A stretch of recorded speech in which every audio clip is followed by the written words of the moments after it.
दोस्तों नमस्कार। Colonel Ajay CEO Ajay Astro Money Group first global astro finance digital channel से आपसे मुखातिब होता हूं। आज रविवार 22 दिसंबर सन 2024। दोस्तों आज के इस एपिसोड में हम चर्चा करेंगे पेपर यानी ब्लैक पेपर पे काली मिर्च के ऊपर। इसकी आवक के क्या समाचार हैं, प्रोडक्शंस क्या हैं, इंटरनेशनल भाव क्या हैं और इसके ये सारी जानकारियां आपको इस शो में देने का प्रयास करेंगे।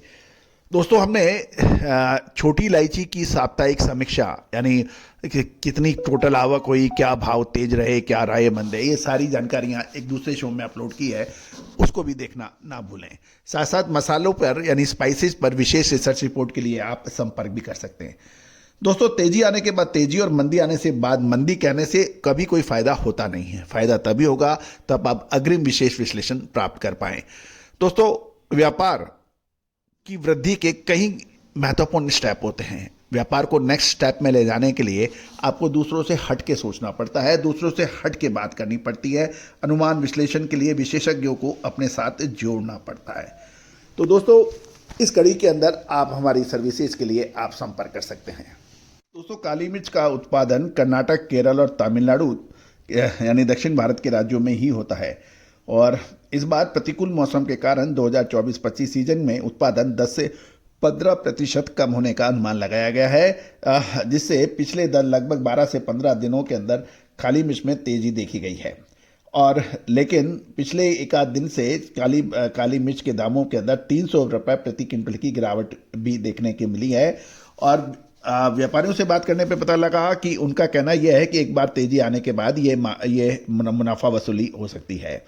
यदि हम सबसे पहले तो भाव देख लेते हैं, फिर आगे आपसे चर्चा करेंगे कि कोची में अनगार्बल्ड काली मिर्च के दाम फिलहाल 63,800 रुपये प्रति क्विंटल है, जबकि गार्बल्ड काली मिर्च की कीमत 65,800 रुपये प्रति क्विंटल बताई जा रही है। 500 GL ग्रेड की काली मिर्च की कीमत 62,800 रुपये प्रति क्विंटल बताई जा रही है। अब कर्नाटक की बात करें तो कर्नाटक में काली मिर्च की कीमत 63,800 रुपये से 65,000 रुपये प्रति क्विंटल के बीच है। और साथ साथ ये भी पता लग रहा है कि यदि हम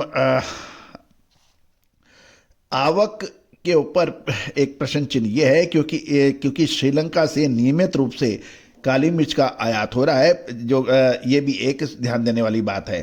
साथ साथ ये भी ध्यान देने वाली बात भी है कि वर्तमान वर्ष में अप्रैल से सितंबर के दौरान भारत से काली मिर्च का निर्यात पिछले वर्ष की समान अवधि में जो है 8,094 टन के मुकाबले बढ़कर ये 10,150 टन हो गया है।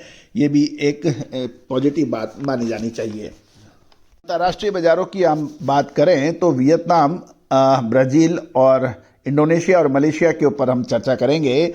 वियतनाम में काली मिर्च की कीमतों में मामूली गिरावट देखी गई है और ये 500 से 1,000 VND प्रति किलोग्राम की गिरावट की बात हो रही है।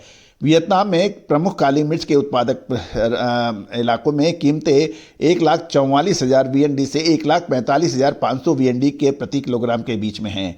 कीमतों के अंदर मामूली गिरावट के बावजूद व्यापारियों का कहना है कि वियतनाम में उत्पादक यानी प्रोडक्शन कम होने की उम्मीद है, जिससे पिछले सीजन की तुलना में कीमत अधिक हो सकती है। काली मिर्च के अंतर्राष्ट्रीय FOB यानी फ्री ऑन बोर्ड की कीमतें स्थिर बताई जा रही हैं और अगले महीने से फसल सीजन की शुरुआत के साथ कीमतों पर दबाव पड़ने के ऊपर एक प्रश्न चिन्ह लग रहा है।